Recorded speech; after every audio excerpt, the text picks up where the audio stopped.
So today we shall discuss a very important topic related to our GS2 governance section, that is Citizens Charter.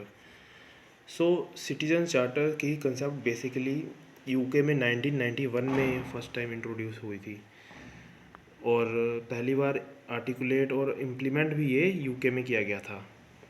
Citizens charter basically क्या है, एक document है जिसमें कोई भी जो पब्लिक अथॉरिटी है वो अपनी कमिटमेंट किसके लिए, sir, standard of services, information choice है ना, accessibility, grievance redressal and all, इन सब से रिलेटेड जो कोई भी पब्लिक अथॉरिटी है वो सिटीजन्स के प्रति, सिटीजन के रिगार्डिंग जो उनकी कमिटमेंट्स हैं, जो उनका विज़न और मिशन है, वो इसमें सिटीजन चार्टर में वो आर्टिकुलेट करती हैं।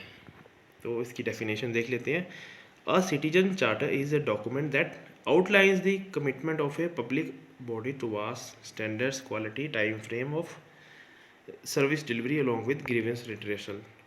ठीक है, तो इसमें सबसे इम्पोर्टेंट है स्टैंडर्ड्स, कि क्या स्टैंडर्ड्स रहेंगे सर्विस के और क्या क्वालिटी रहेगी, और क्वालिटी मेंटेन करने की जो अपनी कंपनी की कमिटमेंट है वो सिटीजन चार्टर में रिफ्लेक्ट की जाती है। उसके अलावा टाइम फ्रेम की, टाइमली सर्विस की डिलीवरी होगी, और उसके अलावा ग्रीवेंस रिड्रेसल का मैकेनिज़्म। देखिए, जब भी हम कहीं पब्लिक अथॉरिटी में या फिर कहीं पे भी जहाँ पे एक सिटीजन या फिर एक कस्टमर और सर्विस प्रोवाइडर के बीच में इंटरेक्शन होता है, तो सबसे मेन चीज़ जो मैटर करती है कस्टमर के लिए या फिर सिटीजन्स के लिए वो होती है स्टैंडर्ड्स, कि उनको ये इंश्योर करवा हो कि स्टैंडर्ड्स जो हैं उस चीज़ के, सर्विसेज के एज़ पर डिमांड है। ठीक है, उसके अलावा नेक्स्ट इज़ क्वालिटी। स्टैंडर्ड्स और क्वालिटी के अलावा टाइम फ्रेम, कि अगर आपको सर्विस चाहिए आज और सर्विस में डिले हो रहा है, 7 दिन का डिले हो रहा है, जैसे कि बहुत हमारे गवर्नमेंट ऑफिसेज में बहुत ज़्यादा ये कंप्लेंट रहती थी जब तक ई गवर्नेंस डिजिटलाइजेशन नहीं हुआ था, कि बहुत लंबे लंबे समय तक फाइल्स लटकी रहती थी और बहुत रेड टेपिज्म की प्रॉब्लम थी। तो उन सब इश्यूज़ को एड्रेस करने के लिए सिटीजन चार्टर क्रेव करता है। ठीक है, उसके अलावा ग्रीवेंस रिड्रेसल मैकेनिज़्म। अब कहीं किसी पब्लिक अथॉरिटी में हम सर्विस अवेल कर रहे हैं, तो मान लीजिए हमारी वहाँ पे ग्रीवेंस है, तो वहाँ पे एक प्रॉपर चैनल और मैकेनिज़्म होना चाहिए अपनी ग्रीवेंस रखने का और उसको एड्रेस करवाने का। ठीक है, तो वो भी सिटीजन चार्टर में एड्रेस किया जाता है। एक प्रॉपर मैकेनिज़्म जो है उसमें सिटीजन चार्टर में आर्टिकुलेट किया जाता है कि ये मैकेनिज़्म है, ये चैनल है अपनी ग्रीवेंस रखने का, और ये टाइम फ्रेम है उसके रिड्रेसल का, ये अथॉरिटीज़ हैं। ठीक है जी। It is an expression of understanding between the citizen and service provider about the nature of services that latter is obliged to provide. Understand? तो क्या है कि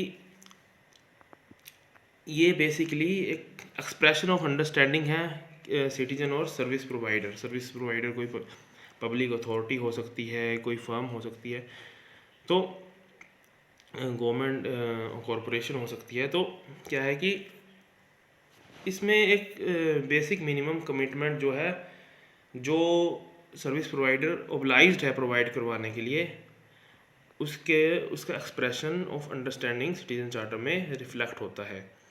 सो नेक्स्ट हम देख लेते हैं कि जो ओरिजिनली सिटीजन चार्टर जो अपना इंग्लैंड में जो सबसे पहले प्रपोज हुआ था, यूके में प्रपोज हुआ था, उसके क्या क्या कंपोनेंट्स थे। ठीक है जी, उसके 6 प्रिंसिपल्स थे। सबसे पहले तो जैसा कि हमने पहले भी डिस्कस किया कि क्वालिटी, कोई भी सर्विस हम अवेल करते हैं तो हमारी सबसे पहली जो रहती है,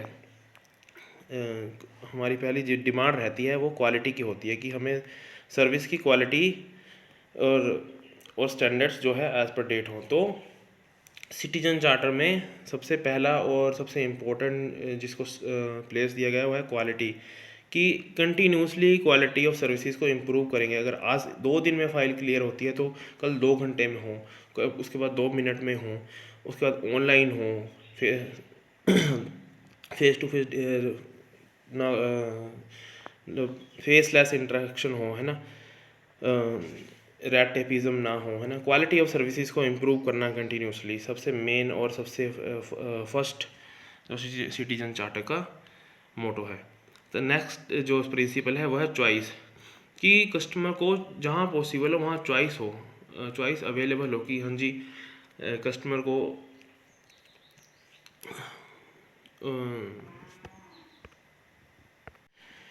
सो बेसिकली चॉइस का मतलब होता है कि चॉइस प्रोवाइड की जाए कस्टमर को जहाँ पॉसिबल हो, ठीक है, अबंडेंस ऑफ चॉइस हो, कि अगर ये सर्विस इस काउंटर से अवेल करना चाहते हैं, इस प्लेस पे अवेल करना चाहते हैं, किस क्वांटिटी में अवेल करना चाहते हैं, किस दिन में अवेल करना चाहते हैं, सुबह शाम 24/7 वो सर्विस अवेलेबल है। सो ये सब जो भी वो हैं, कस्टमर को अवेयरनेस ऑफ चॉइस प्रोवाइड करवाना एक और प्रिंसिपल है सिटीजन स्टार्टर का।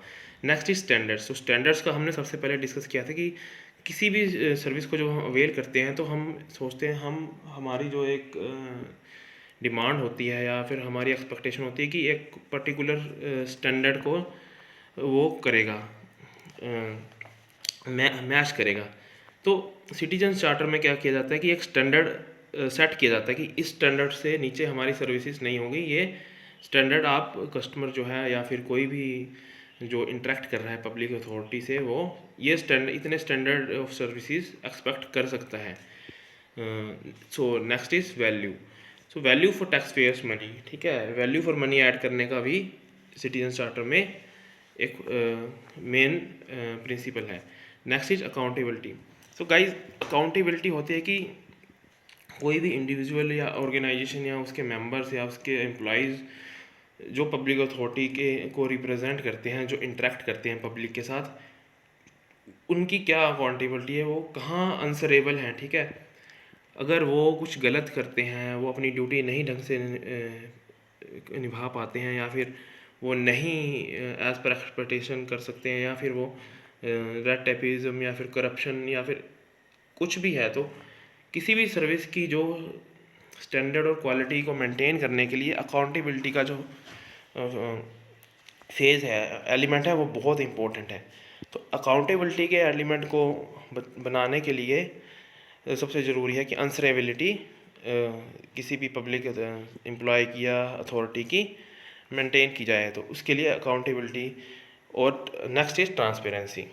सो transparency in rules, procedures, schemes, grievances. Transparency और अकाउंटेबिलिटी आर इंटरलिंक, ठीक है। जितनी ज़्यादा ट्रांसपेरेंसी होगी उतनी ज़्यादा अकाउंटेबिलिटी होगी। क्यों? क्योंकि अगर ट्रांसपेरेंसी होगी तो जो भी सिटीजन है या फिर जो कस्टमर है उसको पता होगा कि हाँ जी रूल्स वेगली डिफाइंड नहीं है, rules properly transparently objectively defined है, प्रोसीजर क्या है वो सबको पता है, क्या प्रोसीजर फॉलो किया गया है, क्या और किसी स्कीम के क्या क्या क्राइटेरियाज हैं, और ग्रीवेंस रिड्रेसल का क्या मैकेनिज़्म है, क्या प्रोसीजर है। इसके अलावा जितने भी फंक्शंस हैं उस डिपार्टमेंट के, पर्टिकुलर डिपार्टमेंट के, वो प्रॉपरली ट्रांसपेरेंटली पब्लिक के सामने अवेलेबल हो कि उसकी वर्किंग कैसे चलती है, ठीक है जी। तो दीज आर द 6 एलिमेंट्स जो ओरिजिनली प्रपोज किए गए थे सिटीजन चार्टर में, ठीक है। अब इंडिया में सिटीजन चार्टर जो जिस उसका वो है DARPG ने, ठीक है, DARPG ने गुड सिटीजन चार्टर के लिए कुछ कंपोनेंट्स डिफाइन किए हैं। तो उसमें क्या क्या है, जैसे कि हम किसी भी पब्लिक अथॉरिटी की वेबसाइट पे आजकल जाते हैं तो सबसे पहले हमें उनके अबाउट वाले सेक्शन में दिखता है विजन एंड मिशन स्टेटमेंट। तो विजन एंड मिशन स्टेटमेंट अब क्या है कि वो अथॉरिटी किस चीज़ के लिए एस्पायर करती है, वो अथॉरिटी क्या स्टैंडर्ड्स ऑफ सर्विसेज और क्या स्टैंडर्ड्स ऑफ एक्सीलेंस एक्वायर करने के लिए एस्पायर करती है, वो विजन और मिशन स्टेटमेंट में रिफ्लेक्ट करता है, ठीक है। नेक्स्ट जो है वो है details of business transaction by organisation. अब वो ऑर्गेनाइजेशन क्या क्या सर्विसेज प्रोवाइड करती है, क्या क्या बिजनेस में इन्वॉल्व है, वो एक ट्रांसपेरेंटली और ओपनली पब्लिक प्लेटफॉर्म पे पब्लिक को प्रोवाइड करवाया जाएगा, ठीक है। उसकी पूरी डिटेल्स की कैसे कैसे कौन कौन से काम में वो सर्विसेज प्रोवाइड करवाती हैं, ठीक है। Next is details of citizens और क्लाइंट्स। ठीक है, इसमें डिटेल्स ऑफ सिटीजन और क्लाइंट का भी एक प्रोविज़न है। ठीक है, कि कौन सिटीज़न और क्लाइंट है, एक बेसिक डेफिनेशन की प्रॉपरली ऑब्जेक्टिवली क्लियरली डिफाइन किया जाता है कि सिटीज़न की डेफिनेशन क्या है और कौन कौन से लोग सिटीज़न या क्लाइंट की कैटेगरी में काउंट किए जाएंगे। Next is statement of service including standards, quality, time frame etcetera. So basically इसमें क्या है कि सर्विसेज के स्टैंडर्ड्स कि इस स्टैंडर्ड का होगा, क्वालिटी, टाइम फ्रेम कितने टाइम में होगा, ये सब चीज़ें जो है सिटीजन चार्टर में ओपनली आर्टिकुलेट की जाती हैं, लिखी जाती हैं और पब्लिक को प्रोवाइड की जाती हैं। ठीक है, और इसमें एक और एलिमेंट है कि client group separately and how where to get this services. ठीक है, तो इसमें कौन सा क्लाइंट ग्रुप, जैसे ओल्ड एज सिटीजन्स हैं या फिर वीमेन है या फिर पर्सन विद डिसेबिलिटी है, तो कैटेगरी वाइज जो है ये सर्विसेज के स्टैंडर्ड्स, क्वालिटी, टाइम फ्रेम करते हैं। जैसे कि कई जगह ऐसा होता है कि पर्सन्स विद डिसेबिलिटी के लिए अलग लाइन होती है कि जिससे उनको जल्दी सर्विस प्रोवाइड की जा सके। ठीक है, तो इस तरह से हर क्लाइंट ग्रुप के हिसाब से, जो हर सिटीजन ग्रुप के हिसाब से सेपरेटली सर्विसेज का स्टेटमेंट ऑफ सर्विसेज प्रोवाइड करवाई जाती है। Next is details of grievance redressal mechanism and how to access it. ठीक है, अब किसी भी पब्लिक अथॉरिटी में अगर हम कोई सर्विस अवेल करते हैं तो सबसे मेन जो है, सबसे इम्पोर्टेंट एलिमेंट है ग्रीवेंस का, कि अगर हमें कोई दिक्कत है, कोई हम सेटिस्फाइड नहीं है उसकी सर्विस से, या फिर हम किसी एम्प्लॉय के बिहेवियर से नहीं है, तो उसके लिए हम कहाँ अपनी जो ग्रीवेंस किस अथॉरिटी के पास हम अपनी ग्रीवेंस देंगे और कहाँ कंप्लेंट करेंगे और क्या मैकेनिज़्म है और कैसे उसको एक्सेस करना है, कैसे अवेल करना है उस ऑप्शन को, ये सब भी क्लियरली सिटीजन चार्टर में डिफाइंड होता है। Next is expectations from clients और सिटीजन्स। ठीक है, अब कंपनी अगर कोई पब्लिक अथॉरिटी अगर आपको सर्विस प्रोवाइड कर रही है तो उनकी भी कुछ एक्सपेक्टेशन होंगी। ठीक है, एक्सपेक्टेशंस इन द सेंस कि सिटीज़न के भी कुछ क्राइटेरियाज होते हैं, कुछ रूल्स होते हैं, कुछ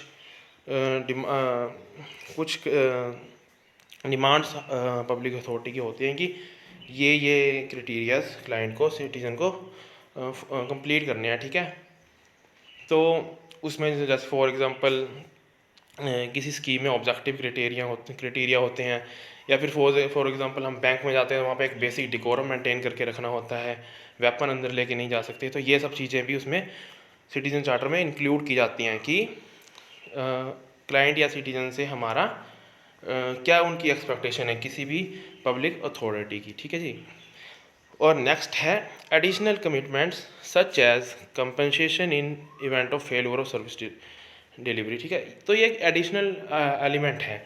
बेसिकली जो मेन एलिमेंट्स हैं जैसे standards, quality, time frame, grievance और डेफिनेशन ऑफ सिटीजन है ना, विजन, मिशन स्टेटमेंट, उसके अलावा एडिशनल कमिटमेंट्स कि अगर in case for example in case service delivery failure हो गया है ना, मान लीजिए कोई टेलीकॉम कंपनी है, BSNL है, वो आपको इंटरनेट प्रोवाइड करवा रही है। ठीक है, अब मान लीजिए उनका कुछ स्पेशल इवेंट में क्या हुआ कि फॉर एग्जांपल साइक्लोन आ गया तो उनका इंफ्रास्ट्रक्चर सारा क्रैश हो गया, तो ऐसे केसेस में उनका क्या एडिशनल कमिटमेंट्स हैं कि हो सकता है वो सैटेलाइट्स या फिर किसी और दूसरे कंपनी से प्राइवेट स्टेक होल्डर्स को इन्वॉल्व करके अपनी सर्विसेज कंटिन्यू करेंगे या फिर कंपनसेट करेंगे या फिर कुछ भी, मतलब ऐसी कंडीशन, एक्सेप्शनल कंडीशंस के लिए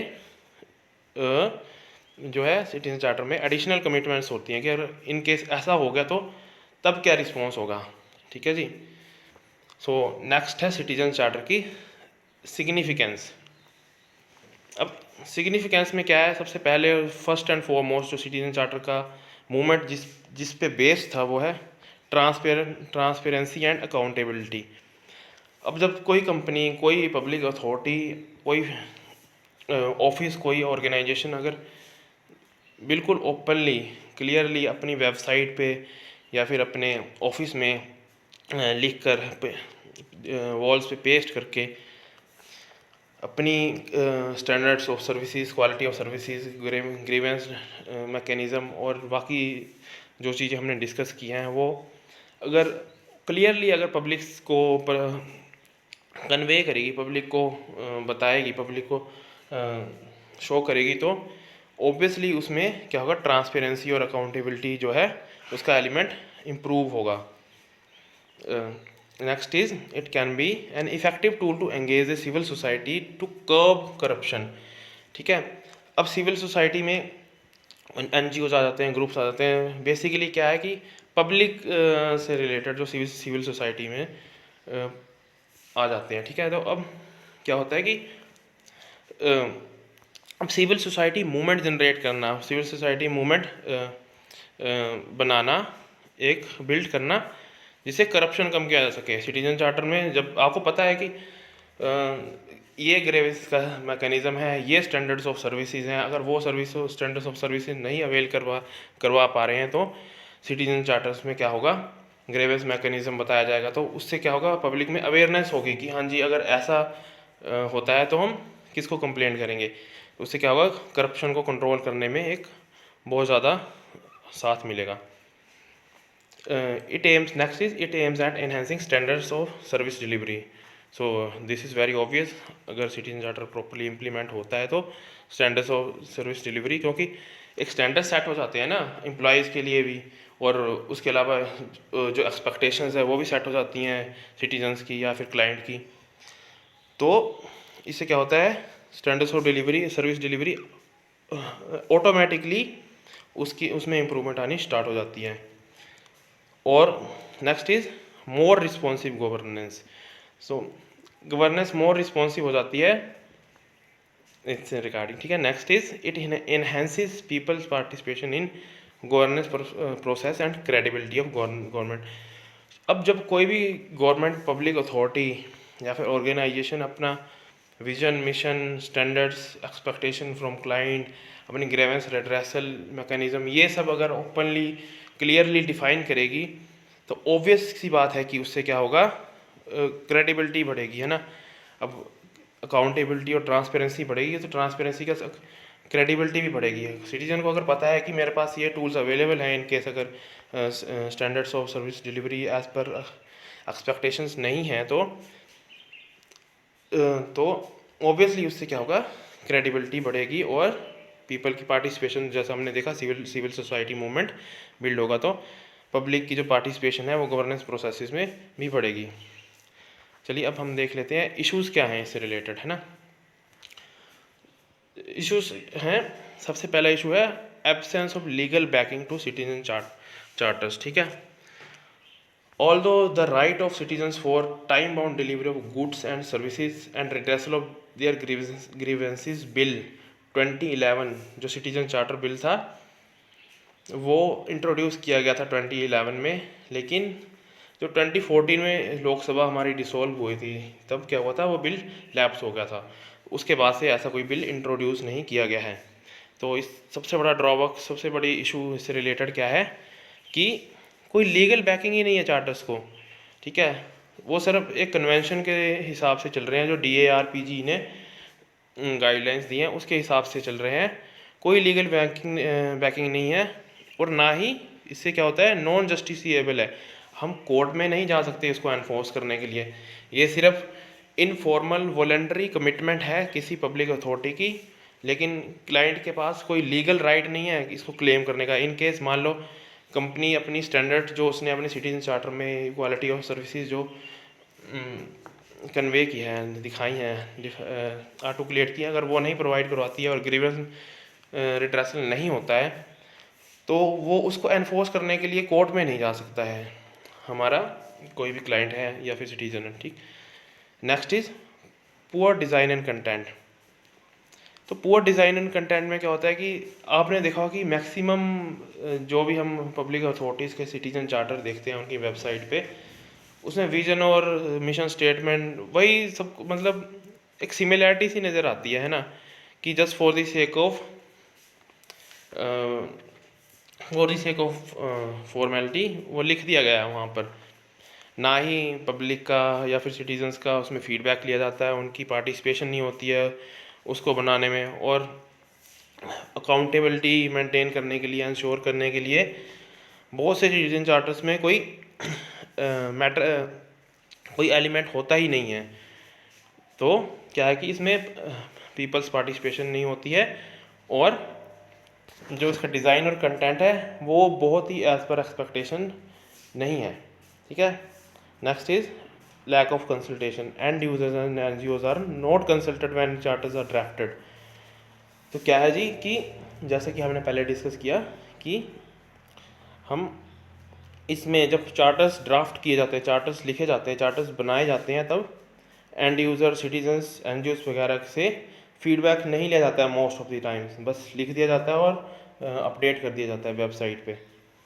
So next is inadequate groundwork, non-familiarity of service providers with the philosophy, goals and main features of the charter। ठीक है।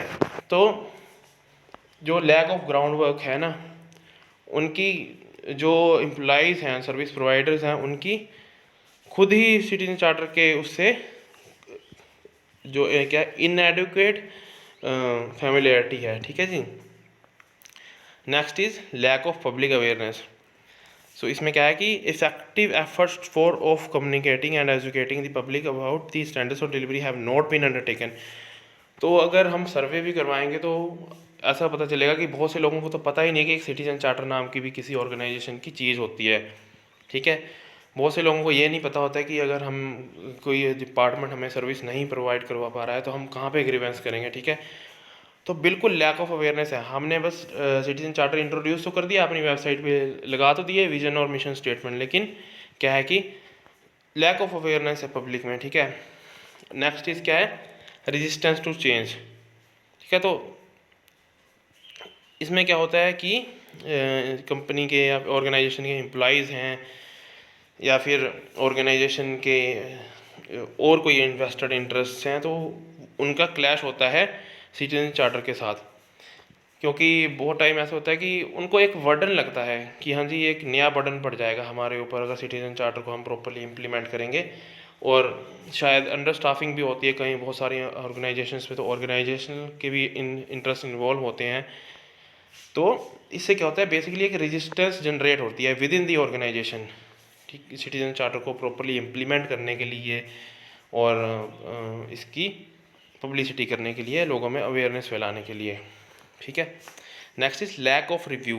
The review and updation exercise of charter have been very poor. ठीक है। तो जैसा कि हमने पहले भी डिस्कस किया कि बहुत से सिटीजन चार्टर्स जो हैं बस वो for the sake of being there, they are just for the sake of being there. उनमें बहुत सी सिमिलैरिटीज़ हैं, बस वही कैची वर्ड्स लिख दिए जाते हैं, बड़े बड़े हैवी कमिटमेंट्स किए जाती हैं, न ही उनको अप टू डेट रखा जाता है, बस एक बार लिख दिया तो लिख दिया, और ना ही रेगुलर प्रॉपर फीडबैक या फिर ग्रेवेंस जो उनका डाटा होता है उसके हिसाब से उसको रिव्यू और अपडेट किया जाता है। ऐसा नहीं है कि हर अथॉरिटी में ऐसा होता है, लेकिन अब बहुत सी अथॉरिटीज़ में ये प्रॉब्लम एग्जिस्ट करती है। Next is the need of citizen charter and other special categories including differently abled has largely not been factored in citizen charters. तो जैसा कि हम DARPG के गाइडलाइंस में देखा था कि उसमें बोला गया था कि ग्रुप ऑफ सिटीजन्स जो हैं, डिफरेंट ग्रुप्स ऑफ सिटीजन्स हैं, उनके लिए सेपरेटली स्टैंडर्ड्स जो हैं, क्वालिटी ऑफ स्टैंडर्ड्स जो हैं सेट किए जाएंगे, प्रोवाइड किए जाएंगे। लेकिन एक मैक्सिमम सिटीजन चार्टर में हमने देखा गया कि इस चीज़ को इग्नोर किया जाता है। फॉर एग्जांपल बहुत सी ऑर्गेनाइजेशंस ऐसी हैं जिनकी पर्सन्स विद डिसेबिलिटी के लिए कोई कमिटमेंट नहीं है, अच्छा ट्रांसजेंडर कम्युनिटी के लिए कोई कमिटमेंट नहीं है, और मतलब ओवरऑल वो सबको एक ही उसमें क्लब कर देते हैं, और स्पेशल कैटेगरीज़ के लिए इग्नोर किया जाता है उन कैटेगरीज़ को। ठीक है।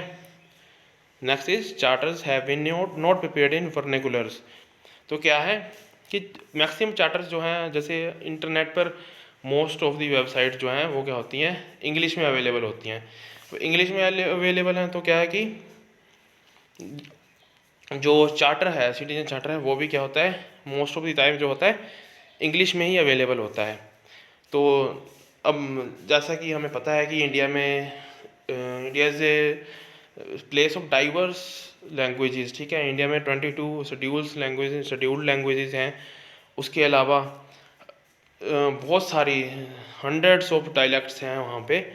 तो ऐसे में जो है, जो वर्नेकुलर्स हैं, जो लोकल लैंग्वेजेस हैं, उनमें सिटीजन चार्टर अवेलेबल नहीं होने की वजह से, प्रिपेयर नहीं होने की वजह से काफ़ी नुकसान उठाना पड़ता है। Next is details of public grievance officers are not provided in many charters. तो अब सिटीजन चार्टर का जो सबसे मेन मोटो जो है, मेन फंक्शन जो है, वो है कि grievance redressal mechanism properly define करना। लेकिन मैकेनिज्म तो दे दिया जाता है मोस्ट ऑफ द टाइम्स, लेकिन उसमें क्या होता है कि डिटेल्स होती ही नहीं है ग्रीवेंस ऑफिसर की, कि उसकी क्या क्वालिफिकेशन है, उसके इवन कि कई जगह तो उनका कॉन्टैक्ट्स भी नहीं प्रोवाइड किए जाते हैं। सो ये सब जो है प्रॉब्लम इससे एसोसिएटेड हैं, ठीक है। तो सबसे मेन प्रॉब्लम क्या है कि ये लीगली जस्टिसिएबल नहीं है, ठीक है, इसको लीगल बैकिंग नहीं है। नेक्स्ट इज डिज़ाइन और कंटेंट पुअर है, lack of consultation with NGOs और एंड यूज़र, ठीक है।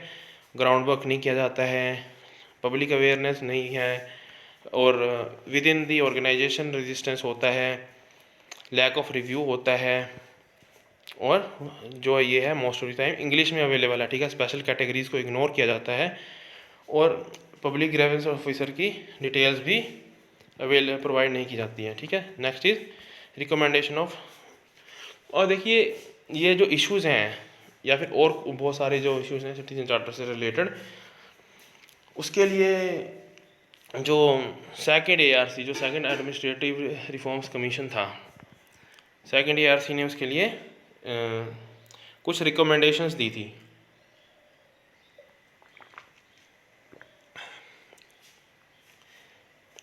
तो वो इन्फॉर्मेशन, उन रिकमेंडेशंस को एक बार देख लेते हैं, क्योंकि हम जब GS का आंसर लिखते हैं तो हमें कोई ऑथेंटिक सोर्स जो है गवर्नमेंट से रिलेटेड, उसको मेंशन करने का एक्स्ट्रा एज मिलता है। और हमें वैसे भी कमेटीज़ की या फिर कमीशंस की या फिर जो भी गवर्नमेंट की कंसल्टेशन पैनल हैं, उनकी रिपोर्ट्स में से अपनी वे फॉरवर्ड लिखना चाहिए और अपने सजेशन वहाँ से ही उठाने चाहिए। तो देखिए सबसे पहले इन्होंने बोला है कि one side does not fit all, ठीक है। तो जैसे कि सिटीजन चार्टर में स्पेशल कैटेगरीज़ को नहीं इन्वॉल्व किया जाता है। उसके अलावा क्या होता है कि डिसेंट्रलाइज एक्टिविटी नहीं है, ठीक है।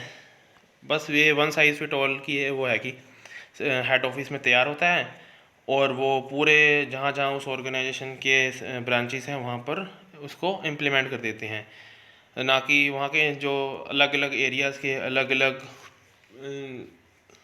स्टेट्स के, अलग अलग पॉपुलेशंस के जो पर्टिकुलर, जो स्पेसिफिक उस एरिया से रिलेटेड कुछ इशूज हैं, उनको इसमें इंक्लूड नहीं किया जाता है, ठीक है। One size fit all approach जो है उसको, उसे डील करने के लिए कमीशन ने, सेकंड ARC ने बोला है, ठीक है। Next is citizen charter should be prepared for each independent unit under the overall umbrella of the organization charter, ठीक है। तो अलग अलग इंडिपेंडेंट यूनिट के लिए अलग अलग सिटीजन चार्टर होना चाहिए, उसकी कमिटमेंट्स के हिसाब से, उसके फंक्शंस के हिसाब से। Next is wider consultation with which should include civil society in process, ठीक है। तो जैसा कि हमने पहले डिस्कस किया कि सिविल सोसाइटी और NGOs को इन्वॉल्व नहीं किया जाता है सिटीजन चार्टर बनाते टाइम, ठीक है। फीडबैक नहीं लिया जाता है, उनके सजेशन नहीं लिए जाते हैं। तो ARC ने कहा है कि उनको कंसल्ट करना है और उनके उनके जो आइडियाज़ हैं उसमें इन्वॉल्व किए जाएँ। Next is firm commitment to be made, ठीक है। मोस्ट ऑफ द टाइम्स क्या है कि सिटीजन चार्टर में बस for the sake of just being there उसको लिख दिया जाता है, वो जस्टिसिएबल नहीं है, लीगली बाइंडिंग नहीं है। तो ARC ने कहा है कि फर्म कमिटमेंट्स होनी चाहिए, जो उसमें कमिटमेंट है वो फर्म होनी चाहिए, वो फुलफिल करनी ही पड़ेंगी, ठीक है, उनको बाइंडिंग बनाया जाए, ठीक है। Next is internal process and structures should be reform to meet the commitments given in the charter, ठीक है। तो जैसा कि हमने एक डिस्कस किया था पॉइंट कि एक इंटरनल रेजिस्टेंस भी होता है चेंज के लिए। तो एआरसी ने भी उस चीज़ को पॉइंट आउट किया है और कहा है कि इंटरनल जो प्रोसेसेस और स्ट्रक्चर्स हैं किसी ऑर्गेनाइजेशन के, उसको रिफॉर्म करना चाहिए जिससे जो कमिटमेंट्स हैं वो चार्टर में वो फुलफिल की जा सकें। Next is redress mechanism in case of default. ठीक है, अगर सिटीजन चार्टर से डिफ़ॉल्ट करती है ऑर्गेनाइजेशन, है ना, और नहीं अपनी जो कमिटमेंट्स है उसको फुलफिल कर पाती है, तो उसके लिए अलग से रिड्रेस मैकेनिज्म होना चाहिए। ये एआरसी ने पॉइंट आउट किया है। Next is periodic evaluation of charters. ठीक है, जैसे कि हमने डिस्कस किया था कि जो चार्टर है वो उसका पीरियोडिक उसका क्या होता है, अपडेट नहीं रखते हैं उसको, एक बार लिख देते हैं उसके बाद कोई उसमें अपडेशन नहीं होती है टाइम के साथ। तो उस ये पॉइंट आउट भी एआरसी ने किया था कि पीरियोडिक इवैल्यूएशन होगा और उसको अपडेट किया जाए जिससे वो अप टू डेट रहे और रेलेवेंट रहे आज के टाइम में। अब 100 साल पुरानी चीज़ आज रेलेवेंट नहीं होगी। Next is benchmark using end user feedback. तो जैसे ग्रीवेंसेस आती हैं या फिर और बहुत सारा जो यूज़र की तरफ से डाटा जनरेट होता है वो या फीडबैक होता है, उसके उसके हिसाब से बेंचमार्क सेट किए जाएँ और उसी हिसाब से सिटीजन चार्टर को भी अपडेट किया जाए। Next is hold officers accountable for the results. ठीक है, अब सिटीजन चार्टर कंपनी ने बना दिया लेकिन किसी की अकाउंटेबिलिटी नहीं है, कोई आंसरेबल ही नहीं है कि ये इम्प्लीमेंट होगा कि नहीं होगा, इसके रिजल्ट्स आएंगे कि नहीं आएंगे। तो उसमें क्या होता है, ये एक मेयर डॉक्यूमेंट बन के, एक मेयर टेक्स्ट बन के रह जाता है। तो एआरसी ने इस चीज़ के लिए ऑफिसर्स को अकाउंटेबल रखने के लिए, हेल्ड करने के लिए एक पॉइंट आउट किया है। ठीक है जी, तो this was all about citizen charter. So citizen charters जो है एक डॉक्यूमेंट है जो standards, quality, time frame of services और डिलीवरी की along with grievance redress mechanism को डिफाइन करता है। एक मोस्टली दिस इज़ है वॉलंटरी डिक्लेरेशन बाय ऑर्गेनाइजेशन। ठीक है, वॉलंटरी डिक्लेरेशन होती है, लीगली एनफोर्सेबल नहीं होती है। और ये गुड गवर्नेंस को अचीव करने के लिए, अकाउंटेबिलिटी, ट्रांसपेरेंसी को अचीव करने के लिए, सर्विस को टाइम आउट मैनर में प्रोवाइड करवाने के लिए और ग्रीवेंस रिड्रेसल मैकेनिज्म के लिए और क्रेडिबिलिटी और ट्रस्ट जनरेट करने के लिए काम आता है। ठीक है, सो थैंक यू।